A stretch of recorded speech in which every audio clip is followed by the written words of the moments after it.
وجعلنا بفضله وكرمه من أمته ومن عليه، وجعلنا من آباء وأمهات مسلمين بفضل الله ومن عليه، وجعلنا في بيئة مسلمة دستورها القرآن وشرعتها منهج النبي العدنان صلى الله عليه وسلم.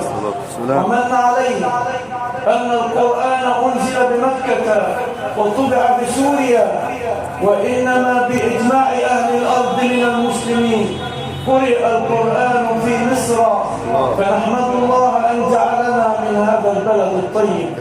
وكل بلد طيب يتلى فيه القرآن ويعلى فيه ذكر الرحمن ويرفع فيه الأذان ويركع ويسجد لله الواحد الرحمن.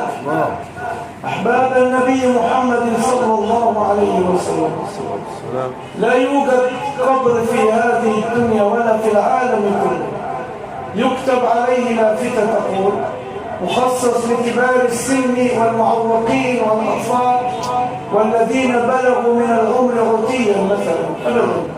فالمقبرة تسع سقط في بطن أمه قبل أن يكتمل، وتسع شيخا هرما ولو بلغ من العمر مئات السنين كسيدنا رسول الله نوح عليه السلام. والمقبرة واحدة والملائكة هم الملائكة عليه الصلاة والسلام، أن أسئلة القبر ملاها لنا وعرفنا إياه. وما من مسلم غالبا في الأمة إلا ويعلم تلك الأسئلة، أسئلة محددة في القبر: من ربك؟ وما دينك؟ وما الرجل الذي بعث فيكم؟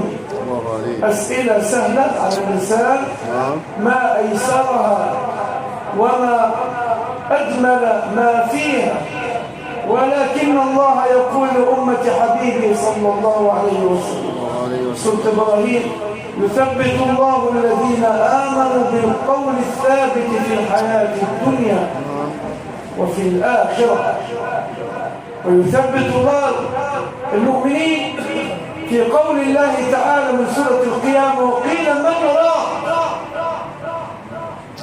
وهذه الكلمة يا إخوة الموحى إلى النبي عليه الصلاة والسلام: من راق.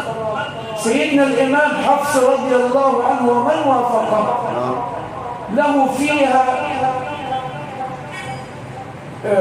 وجه بالقراءة بإدغامها ووجه آخر بالسكت، فيقول: وقيل من راق. والوجه الآخر لحفص: وقيل من راق. تدرون ما المعنى يا إخوة؟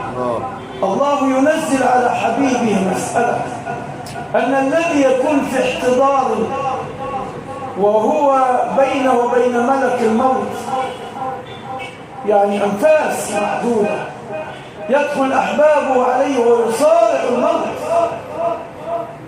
فمن حوله يقول: من راق؟ من راقي؟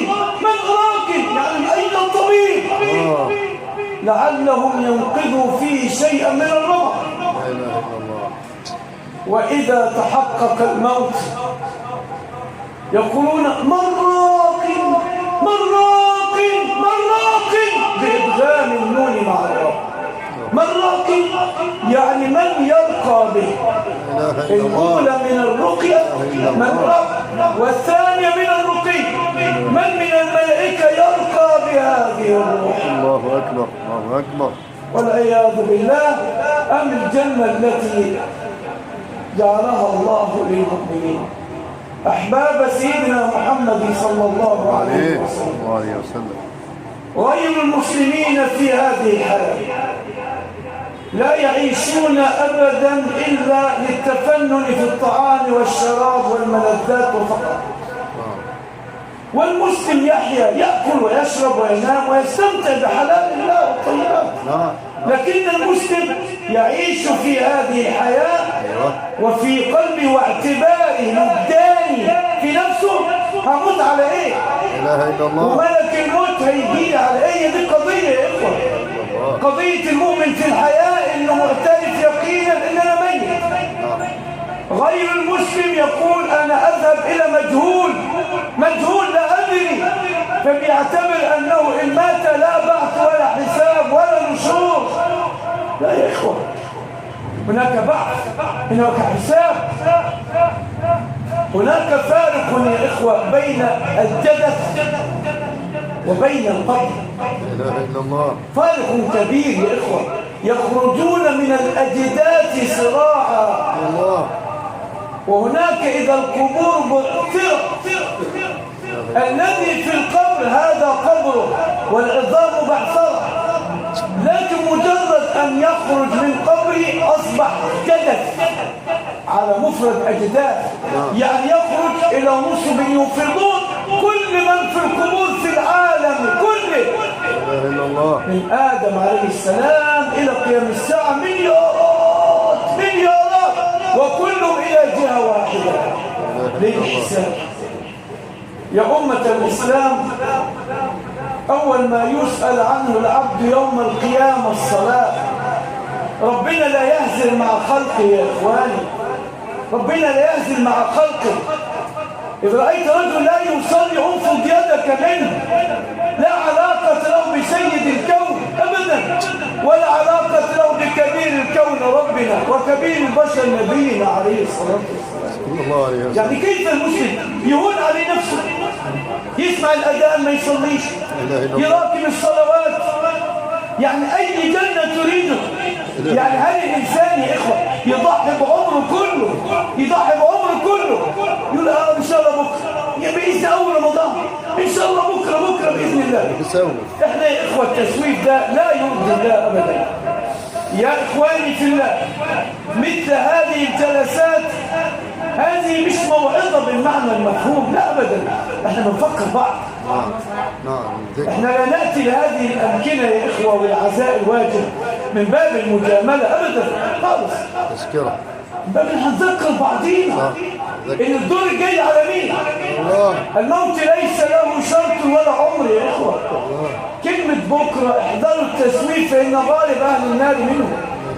بكرة لازم الإنسان يصلح نيته مع ربنا، يعلم يقينا إن هو بينه وبين ربنا في حاجة في قلبه بالنسبة لدينه، وربك غفور ورحيم وتواب، بس العبد يكون برضه حتة كده بينه وبين ربنا يدخل بيها على الله.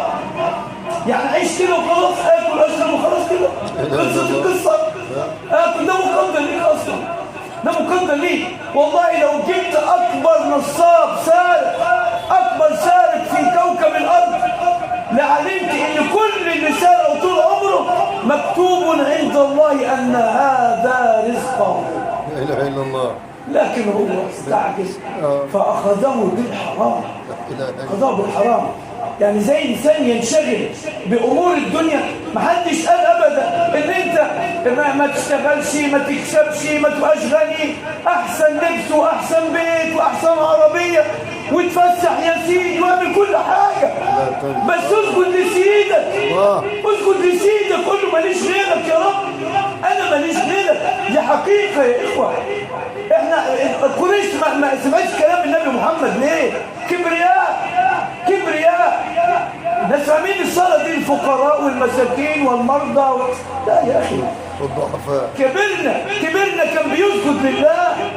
سيدنا محمد صلى الله عليه وسلم إلا أن لقي ربه كان بيسجد لله، مع أن ربنا غفر له ما تقدم من ذنبه وما تأخر صلى الله عليه وسلم. أخانا اللي توفي يا إخوة فضيلة الأستاذ عماد الدين، والد أستاذنا المتر فؤاد والبشمهندس يوسف، ربنا يبارك فيهم، نعمة التربية ونعمة الأخلاق. هذا الرجل سيرته حسنة طيبة والناس تحبه، وكان خدوما، وكان يعمل، وكان خدوما، وعلى علاقة طيبة بجيرته وقرابته. دي أمور ربنا يحبها يا إخوة. قال النبي عليه الصلاة والسلام: من أحب أن يبسط له في رزقه وينسأ له في أثره، يعني الناس تقول الله يرحمه كان وصل للرحم، ينسأ له في أثره فليصل رحمه. يا أمة الإسلام، سؤال القبر معلوم يا إخوة، والقبر يغلق، وبعد دقائق معدودة خلاص أول ليلة دي يا إخوة ربنا يجعلها سهلة طيبة على موتى المسلمين جميعا، وعلى أخانا الأستاذ عماد الدين جعل الله له من اسمه حظا ونصيبا. نسأل الله تعالى له الرحمة الواسعة، ونوصي أولاده الطيبين المحترمين الكرام، نوصي أخانا المتر فؤاد وهو انتهت مهنة أبيه حبا في أبيه إن شاء الله، وأخونا الباشمهندس يوسف نوصيهم بأنه يكثروا من الدعاء. قل رب ارحمهما الأب والأم كما ربياني صغيرا. دعاء على طول، تدعي على طول، تدعي على طول، ما تنساش أباك ولا أمك أبدا. يوم القيامة بإذن الله تعالى أختم لكم بأمر عجيب، أختم لكم بأمر عجيب في هذا الدين الطيب الجميل. اللهم صل على رسول الله صلى الله عليه وسلم. يا إخوة أنزل الله آية تقول في سورة النجم: وأن ليس للإنسان إلا ما سعى. فارتجف الصحابة من هذه الآية، وأن ليس للإنسان إلا ما سعى، يعني أي واحد يعمل لك أي صدقة، يعمل لك عمرة، حجة، يقرأ لك قرآن، يجمع لك خير، يتصدق عنك، ما يشنافك. فالصحابة ارتجفوا لهذه الآية فنسخها الله تعالى من سورة الطور، فأنزل الله تعالى على سيدنا محمد صلى الله عليه وسلم: والذين آمنوا واتبعتهم ذريتهم بإيمان ألحقنا بهم ذريتهم وما ألتناهم، يعني ما أنقصناهم وما ألتناهم من عملهم من شيء، من سورة الطور. ففرح الصحابة كما قال ابن عباس أن هذه نسخت وأن ليس للإنسان إلا ما سعى. قم لأبيك ولأمك، افعل على قد ما تقدر من الخير. قال عليه الصلاة والسلام لما سئل: أبقي شيء من بر أبوي أبرهما به بعد موتهما؟ اللي بيقول كده كان بر جدا بأبيه وأمه. قال: نعم. عدلوا 5: 1 الصلاة عليهما، يعني الدعاء الكتير لأبوك وأمك، حتى لما تكبر أنت وتتجوز وتخلف تبقى جد، ادعي لأبوك وأمك على طول على طول، ادعي لهم كتير. الصلاة عليهما والاستغفار لهما، رب ارحمهما كما ربياني صغيرا. وصلة الأرحام التي لا توصل إلا بهما، وإكرام صديقهما، وإنفاذ عهدهما. نسأل الله تعالى الرحمة الواسعة الطيبة في هذا الشهر الطيب الجميل شهر رجب. نسأل الله تعالى أن يشمل أخانا الكريم الأستاذ عماد الدين، يشمل بواسع رحمته، ويربط على قلب بنيه وعلى أحبابه وقرابته وعلى كل من له علاقة به. نسأل الله أن يربط على قلوبنا لموتانا جميعا. اللهم يا ارحم الراحمين اكرم الاكرمين، اللهم صل وسلم وزد وبارك على سيدنا محمد وعلى اله واصحابه اجمعين. اللهم ارحم اخانا عماد الدين، اللهم نجيه في قبره يا كريم، ونجيه يوم الحشر العظيم. اللهم اجعل اولاده واحبابه وصدقات جاريات له، واجعل كل عمل صالح وكل معروف وكل خير فعله في ميزان حسناته في المقبولات، واغفر له ولمن طببه ولمن غسله وكفنه ولمن صلى عليه وشيعه ولمن دعا له وأمن على دعائه ولمن طلب له الرحمة ولمن غفر له وسامحه. رب ما كان بينك وبينه فاغفره له بكرمك وفيض جودك، فالطاعة لا تنفعه والمعصية لا تضرك. رب ما كان بينه وبين أحد من خلقك فتحمله أنت عنه يا رب، بكرمك أنت وبعفوك أنت وبكرمك وفيض جودك بكرمك يا أكرم الأكرمين وأنت أرحم الراحمين. ارحم موتانا ارحم موتانا ارحم موتانا. اللهم ارفع عن أهل غزة ما هم فيه، وارفع عن فلسطين ما هم فيه، وعن أهل سوريا واليمن والسودان. اللهم ارفع عنهم ما هم فيه، انزلنا عليهم السكينة والنصر المبين، واستر عوراتهم، آمن روعاتهم، اشبع جوعاهم، اسقِ ظمآنهم، احمل ضعيفهم، اشف مريضهم، ولا تجعل الكافرين منها المؤمنين سبيلا، واسلب من الكافرين أسباب عدوهم وكبريائهم، واجعل غلبة الإسلام والمسلمين. اللهم أذن لدينك أن يسود، ولسنة حبيبك أن تملأ الوجود، وأذن للأمن والأمان والحق والعدل أن يسود، وارزقنا أن نكون خدما لدينك العظيم والسامعين والغائبين. بارك الله فيكم، وجزا الله تعالى القرآن خير الجزاء. فضيلة الشيخ الجميل نستمع إليه إن شاء الله. بارك الله فيكم. جزاك الله خيرا حبيبي.